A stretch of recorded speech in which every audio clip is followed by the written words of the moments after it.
Tapi saya bersyukur masih terus diberi karunia oleh Allah, masih dibimbing dan diberi petunjuk terus berinteraksi dengan Quran. Itu satu karunia saya rasa yang saya harus syukuri.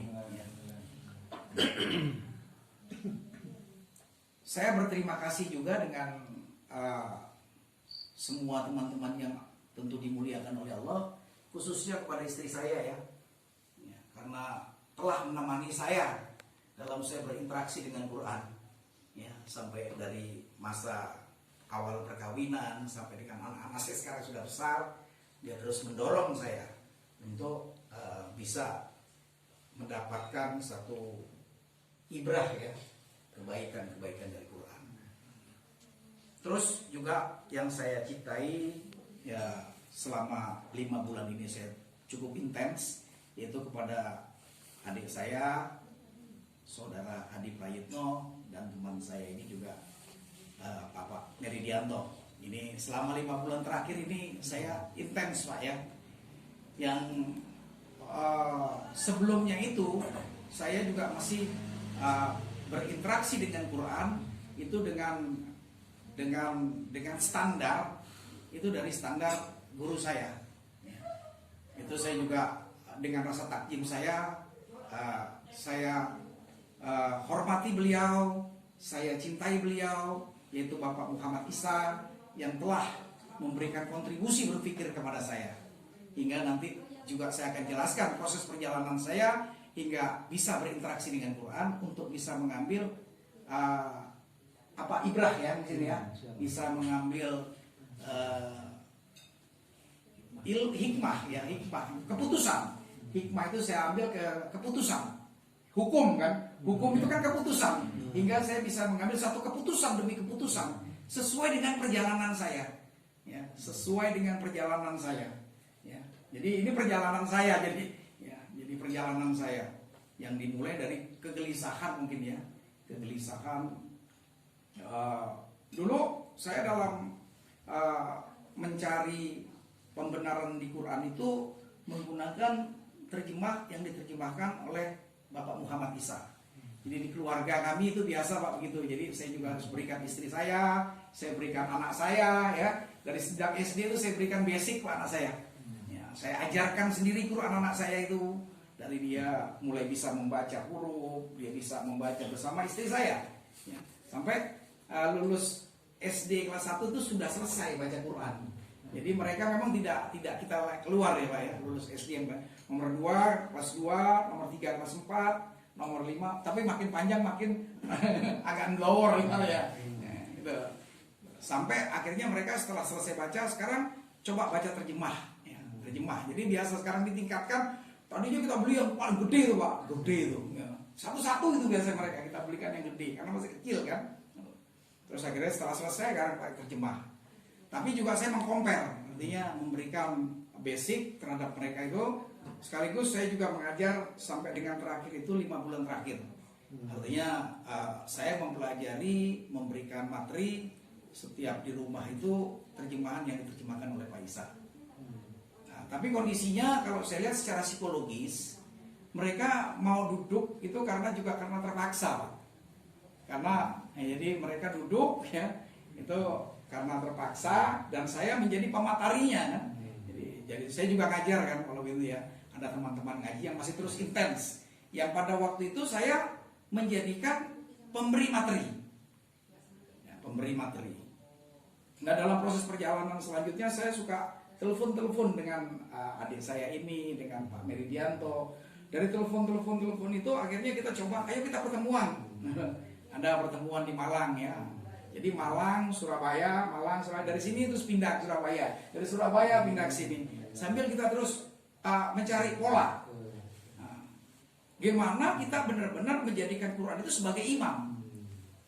Benar-benar Quran ini sebagai imam Pak ya. Selama ini saya memang selalu mengatakan Quran sebagai imam. Tapi terjemahan yang saya pakai ini adalah terjemahan hasil mereka yang menjadikan Quran sebagai imam. Paham maksud saya ya? Jadi hasil orang lain yang dia berinteraksi Quran, yang dia juga menyatakan Quran sebagai imam. Nah, itu yang saya saya kaji. Jadi terjemahan itu Pak yang saya kaji. Jadi tafsir itu yang saya kaji. Ya. Walaupun memang dikatakan Quran. Nah sekarang saya mulai, bagaimana kalau saya memulai ini, Quran memang harus sebagai imam. Dengan perangkat-perangkat digital yang ada, ya, itu berupa korpus Quran. Mas Meridianto ini memberikan referensi kepada saya, yaitu ada korpus Quran, ada Etstal. Etstal ini kamus-kamus ya, dan tafsir lah ya. Tafsir Al-Jamarkasi ya kalau nggak salah ya. Jamarkasi itu tafsir apa kamus? Kamus ya. Semua itu kamus. Ada 12 kamus Pak. Ada Hemsworth, ada Lexicon, ada Al-Jamarkasi, ada apa Quran, ada Munjid, ada Munawir. Nah itu sebagai satu perangkat pilihan untuk kita memilih kata. Ya. Yang satu lagi lektur. Lektur ini adalah sinonim kata Pak. Jadi misalnya kola itu katakanlah sinonimnya apa saja. Dia itu nanti banyak, ternyata di situ saya bisa tahu, oh kesananya ternyata kaya ya. Artinya kalau pola itu bisa sampaikanlah, bisa katakanlah, bisa tanyakanlah, bisa tegaskanlah, bisa nyatakanlah. Itu dari pengalaman saya terus berinteraksi, ini ternyata pertama kita dalam berinteraksi dengan Quran, akhirnya disimpulkan bahwa pertama diperlukan satu kerendahan hati. Dikala kita berhadapan dengan Quran sebagai imam, ya. Jadi kerendahan hati. Yang kedua kita punya rasa sabar lah ya, untuk bisa menangkap itu hingga menjadi satu masuk ke hati lah gampangannya ya. Quran itu masuk ke hati dan kita bisa ungkapkan pemahaman kita itu menjadi satu tulisan. Ya. Dan terus tentunya rasa syukur ya, rasa syukur. Artinya rasa syukur kita kepada Allah hingga Allah sampai dengan saat ini terus membimbing kita, memberikan petunjuk kepada kita untuk terus berinteraksi dengan Quran. Dan kita mulai itu sudah kita coba, artinya Pak, saya sudah mencoba selama 5 bulan ini. Dari surat-surat pendek yang saya tidak menggunakan terjemahan manapun. Ya.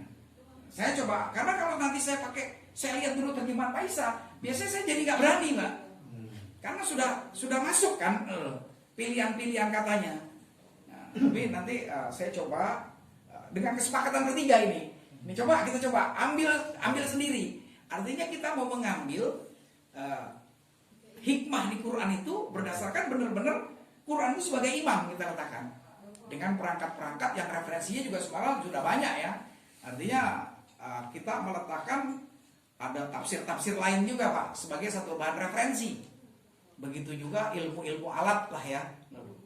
Jadi tidak dari satu sumber saja saya sudah melihat. Jadi Quran sebagai imam, kita sebagai makmum.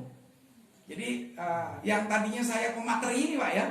Nah, ini kami bertiga ini udah gak jadi pemateri Pak. Jadi ini datang ke Surabaya, saya nggak ngaji ke Mas Eko ya. Saya juga nggak ngaji ke Mas Meridianto ya. Saya juga nggak ngaji dari ya. Tapi saya mengaji kepada Quran sebagai imam. Nanti hasilnya setiap minggu sekali kita ketemu. Nah, nanti mengungkapkan.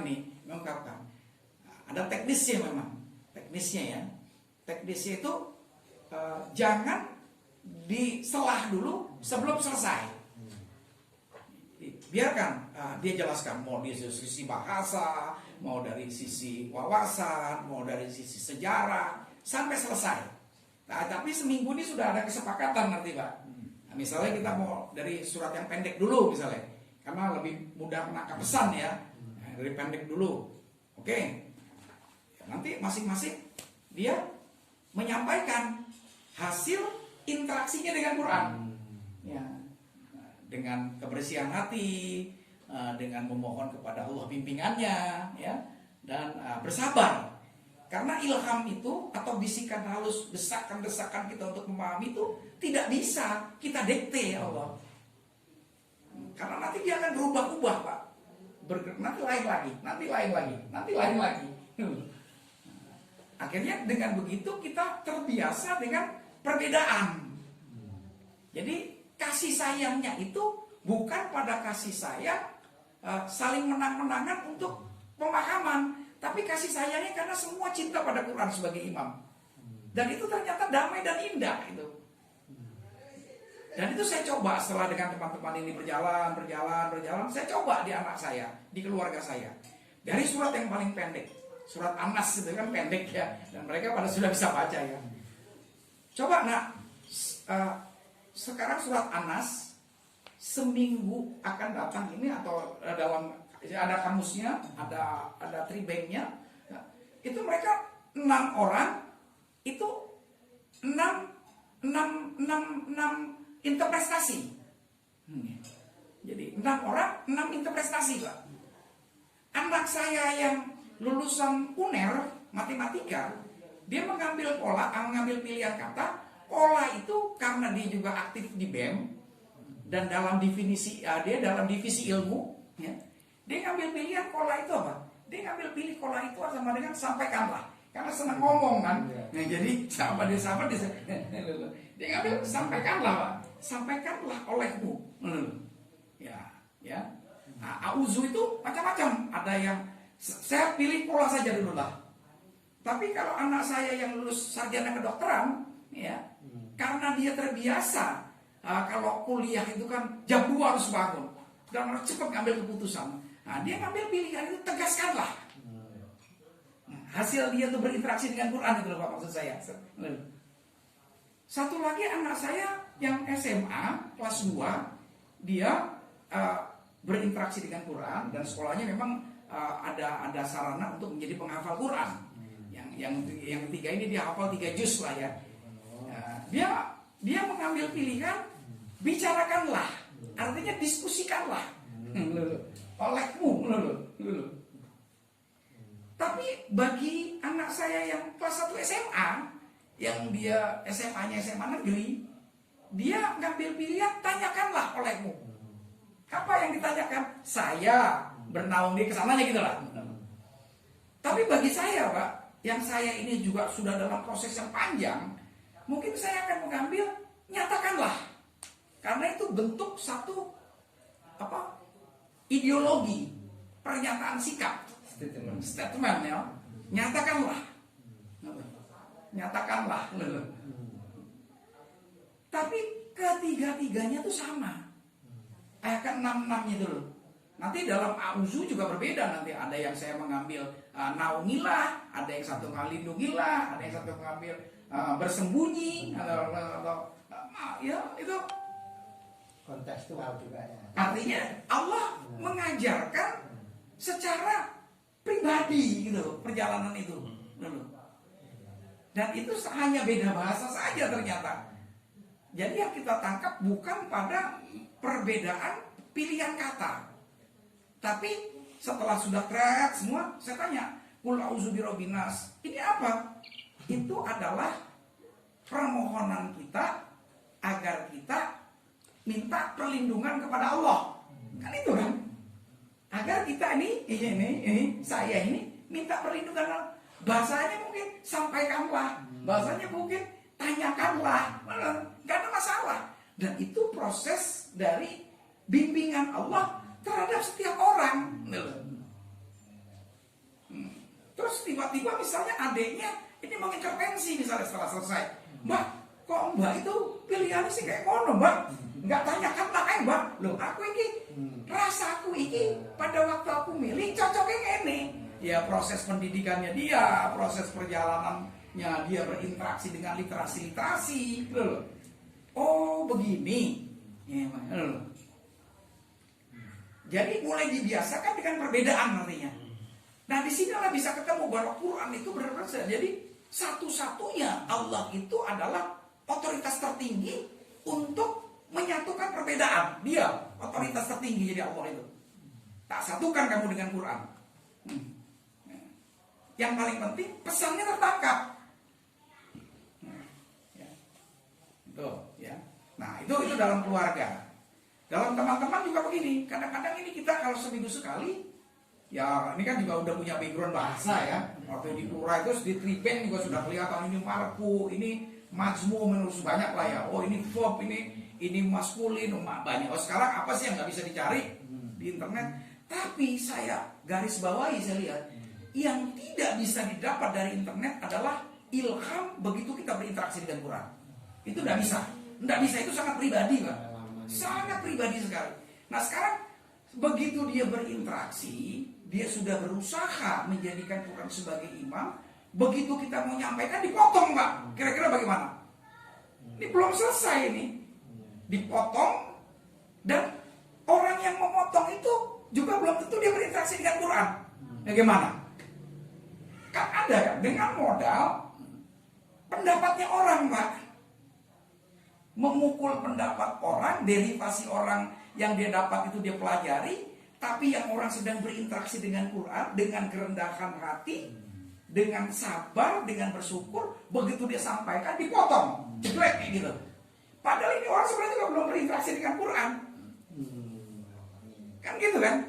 Dengan tidak menyayangi, tidak memuliakan orang yang sudah berinteraksi dengan Quran dan sedang menyampaikannya. Itu kan problem jadinya kan. Padahal perbedaan pemahaman dalam menangkap makna dengan bahasa yang berbeda, itu kemuliaan dari Allah. Itu kemuliaan dari Allah. Tiba-tiba kemuliaan dari Allah itu dipotong kan. Bagaimana coba? Nah kita mulai dengan bertiga ini selama 5 bulan ini, kita mulai berusaha untuk perbedaan itu indah Pak. Dan biarkan dia sampaikan mau sejam kayak, mau 2 jam kayak, tapi tidak lebih dari 10 ayat lah ya. Ya kita dengarkan. Jadi kita benar-benar ta'zim ya. Wah subhanallah, Masya Allah, hamba Allah sedang menyampaikan pencerahan yang tercerahkan oleh Quran. Setelah semua selesai, baru ada ruang untuk mengklarifikasi. Itu pun hanya bentuknya bertanya, kenapa kamu kok bisa ngambil pilihan kayak gitu ya? Nah itu jadi bisa saling memantul.